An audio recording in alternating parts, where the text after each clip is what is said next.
Now we will discuss about the format of income and expenditure account. देखो income and expenditure account में क्या क्या है। पहले तो आपको जानना चाहिए कि हम लोग ने प्रॉफिट एंड लॉस अकाउंट सुना है, लेकिन इनकम एंड एक्सपेंडिचर किसके लिए बनाते हैं? जो नॉन प्रॉफिट ऑर्गेनाइजेशन रहते हैं उसके लिए बनाते हैं। इसलिए फॉर्मेट में देखो इनकम एंड एक्सपेंडिचर है, प्रॉफिट एंड लॉस नहीं है, क्योंकि ये प्रॉफिट मेकिंग कंपनी नहीं है। ये सर्विस प्रोवाइड करते हैं, इसलिए इनको बोलते हैं एनपीओ यानी नॉन प्रॉफिट ऑर्गेनाइजेशन। ओके, इसलिए इनकम एंड एक्सपेंडिचर लिखो। तो देखो इनकम क्रेडिट साइड में रहेगा, एक्सपेंडिचर डेबिट साइड में रहेगा। तो देखो फर्स्ट आइटम है सैलरीज। सैलरी एक्सपेंस है तो हम लोग डेबिट में लिखते हैं, लेकिन उसमें देखो करंट ईयर की सैलरी हम क्या करते हैं? ऐड करते हैं, यानी current year outstanding. Current year outstanding हमेशा ऐड ही होता है, क्योंकि वो करंट ईयर का एक्सपेंस है। करंट ईयर का एक्सपेंस हम लोग करंट ईयर में दिखाएंगे। फर्स्ट ऑफ ऑल एक चीज याद रखो हमेशा कि हमें 12 यानी 12 मंथ्स का अकाउंट बनाने का, यानी पूरे साल का अकाउंट्स बनाने का। अभी ए साल का अकाउंट हम लोग यही साल में दिखाएंगे, यानी एक ए साल के एक्सपेंस यही साल में दिखाएंगे, अगले साल के एक्सपेंस अगले साल में दिखाएंगे, ए साल का इनकम ए साल में दिखाएंगे। इसलिए ए साल में कोई भी इनकम एंड एक्सपेंडिचर अगले साल का नहीं चाहिए। अगर रहेगा तो उसको लेस करो, करंट ईयर का रहेगा तो ऐड करो, लास्ट ईयर का रहेगा तो भी लेस करो। हमें ये साल का इनकम एंड एक्सपेंडिचर ये साल में ही दिखाना है। ये सबसे बेस्ट फंडा, याद रखो। तो आपको एनपीओ बहुत इजी चला जाएगा। ओके, फिर भी कुछ डाउट्स रहेगा, कुछ भी ट्रिक्स है, हमारी टेक्निक्स है, वो सुनने के लिए आप हमारे वेबिनार लेक्चर अटेंड करो जो संडे होते हैं, उसमें डाउट्स आप पूछ सकते हो। ओके, देखो सैलरी में हम लोगों ने करंट ईयर आउटस्टैंडिंग ऐड किया है, तो obviously current year outstanding add करेंगे तो लास्ट ईयर आउटस्टैंडिंग क्या करेंगे? लेस, क्योंकि वो लास्ट ईयर का है। बाद में देखो करंट ईयर एडवांस भी लेस करेंगे, क्योंकि वो नेक्स्ट ईयर का है। लेकिन लास्ट ईयर एडवांस ऐड करते, क्योंकि लास्ट ईयर में जो हम लोग ने लिया हुआ पैसा वो करंट ईयर का था, इसलिए हम लोग ऐड करेंगे। तो हमें ऐड लेस करके प्रॉपर आउटर कॉलम में एक साल का एक्सपेंडिचर आ जाएगा, यानी सैलरी एग्जैक्टली ये साल की मिल जाएगी। ये फंडा क्लियर हो गया। बाकी देखो सब कॉमन है, जैसे देखो वेजेस हम लोग ने देखा है एक्सपेंडिचर में चला जाता है, प्रिंटिंग एंड स्टेशनरी है, रेंट है, इलेक्ट्रिसिटी चार्जेस है, टेलीफोन चार्जेस है, न्यूज एंड पीरियडिकल है। न्यूज़पेपर देखो लाइब्रेरी में यूज होता है ना, स्कूल कॉलेज में होता है, इसलिए एक्सपेंडिचर है। रिपेयर एंड मेंटेनेंस है, ऑफिस एक्सपेंसेस है, और प्रीमियम भी है। ये सारे एक्सपेंस हम लोग कहाँ पे दिखाएंगे?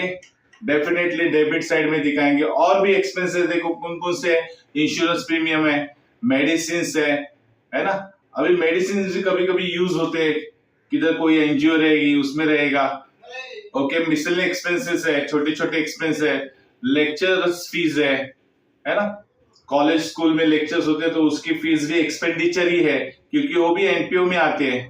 देन रिफ्रेशमेंट एक्सपेंसेस है, जैसे हम लोग रिफ्रेशमेंट एक्सपेंसेस में वाटर पुश्ड है या कोई cold drink tea coffee pushed है तो रिफ्रेशमेंट एक्सपेंसेस में चला जाएगा। कोई चैरिटी इंस्टीट्यूट रहेगी, स्पोर्ट्स क्लब रहेगा, तो इसमें सब एक्सपेंस आते ही है।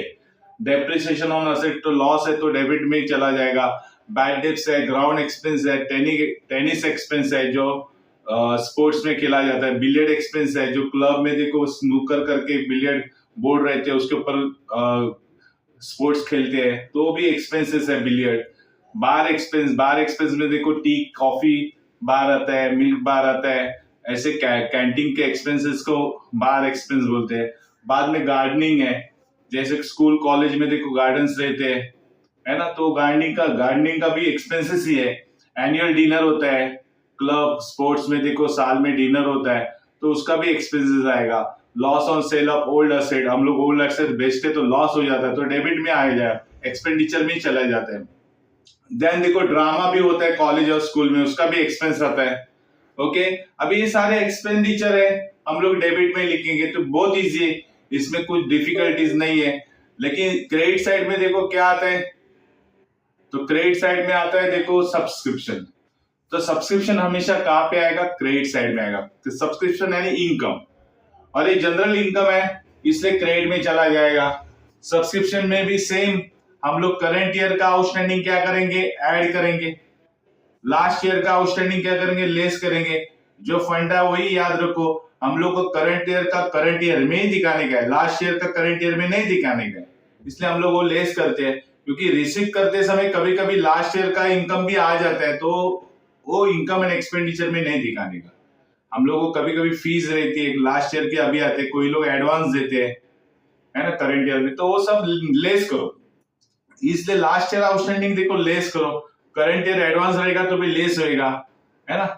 लास्ट ईयर एडवांस रहेगा तो ऐड होता है। लास्ट ईयर एडवांस क्यों ऐड होता है? क्योंकि लास्ट ईयर में करंट ईयर का फीस लिया है ना। लास्ट ईयर में क्या किया, करंट ईयर का फीस लिया, मतलब वो ऐड ही होएगा, वो करंट ईयर का इनकम है। बाद में ऐड लेस करके आउटर कॉलम में टोटल सब्सक्रिप्शन लिखो जो करंट ईयर का रहेगा। एंट्रेंस फीस भी एक्सपेंड इनकम ही है, अगर उसको कैपिटलाइज करेंगे तो वो कैपिटल फंड में चली जाएगी, नहीं तो एंट्रेंस फीस इनकम ही है। डोनेशन जनरल भी इनकम है, इंटरेस्ट रिसीव्ड है, गवर्नमेंट ग्रांट्स है, हायर ग्राउंड्स है, टेनिस कोर्ट्स है, रिसिप्ट है। बाद में बिलियर्ड फीस लेते हैं, बिलियर्ड खेलने को जो आते हैं उन लोग के पास से फीस ली जाती है, तो वो भी इनकम है। देन टेनिस फीस, टेनिस खेलते हैं उसकी भी फीस है। मिसलेनियस रिसिप्ट है, उसकी भी फीस आती है। तो ये सब क्या है, रिसिप्ट है। और भी रिसिप्ट आती है, जैसे मिसलेनियस रिसिप्ट है, ड्रामा रिसिप्ट है, कभी कभी प्रोसीड फ्रॉम चैरिटी शो होते हैं उससे भी पैसा आता है। Profit on sale of the investment कोई बेस्ड है तो उससे प्रॉफिट आता है, फिक्स असेट बेस्ड है तो उससे प्रॉफिट आता है, और सन्ड्री इनकम जो छोटी छोटी इनकम रहते हैं। तो ये सब हो गया इनकम एंड एक्सपेंडिचर अकाउंट। अगर इसको कंपेयर करेंगे तो देखो, अगर इनकम ज्यादा आता है तो डेफिनेटली हम लोग डेबिट साइड में लिखते हैं, क्या लिखते हैं देखो, टू एक्सेस ऑफ इनकम और एक्सपेंडिचर, यानी एक्सपेंडिचर से इनकम कैसे ज्यादा है, ओके, मतलब सरप्लस है। अगर एक्सपेंडिचर ज्यादा है तो हम लोग क्या पे लिखेंगे, क्रेडिट साइड में लिखेंगे, और क्या लिखेंगे, बाय एक्सेस ऑफ एक्सपेंडिचर और इनकम, यानी इनकम से एक्सपेंडिचर ज्यादा है, यानी डेफिसिट है, ओके। तो ये सब डेफिसिट एंड सरप्लस कहां पे चला जाएगा, बैलेंस शीट में चला जाएगा। तो देखो हम लोग बैलेंस शीट का फॉर्मेट देखेंगे। बैलेंस शीट का क्या फॉर्मेट है, तो बैलेंस शीट का फॉर्मेट देखो, लायबिलिटीज एंड असेट्स है, ओके। लायबिलिटी साइड में क्या है, लायबिलिटी साइड में देखो कैपिटल फंड है, उसमें हम लोग ऐड क्या करेंगे, लाइफ मेंबरशिप फीस में। हम लोग ने शुरुआत में देखे थे टर्म्स, जो इंपॉर्टेंट टर्म्स हमने बोला था, लाइफ मेंबरशिप फीस क्या होता है, लॉन्ग टर्म के लिए रहती है, एक ही टाइम पे की जाती है, तो ये कैपिटल फंड में ऐड हो जाती है।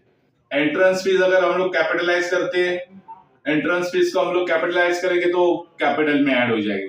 डोनेशन भी कभी कभी कैपिटलाइज हो जाता है, तो वो भी डोनेशन हम लोग कैपिटल में ऐड करते हैं। बाद में सरप्लस, सरप्लस यानी एक्सेस इनकम है तो हम लोग ऐड करेंगे, डेफिसिट रहेगा तो लेस करेंगे।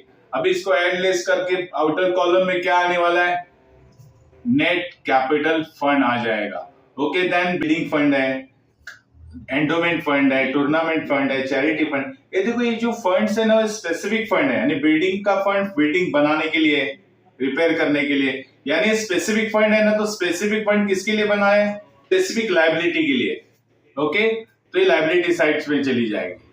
बाद में देखो लोन फ्रॉम अदर्स है, ये लायबिलिटी है। सन्ड्री क्रेडिटर्स लायबिलिटी है, आउटस्टैंडिंग एक्सपेंसेस लायबिलिटी है, बैंक ओवरड्राफ्ट लायबिलिटी है, सब्सक्रिप्शन रिसीव्ड इन एडवांस भी क्या है, लायबिलिटी है, क्योंकि किसका सब्सक्रिप्शन हम लोग एडवांस में लेते हैं तो डेफिनेटली वो ये साल का इनकम नहीं है तो लायबिलिटी है, ओके।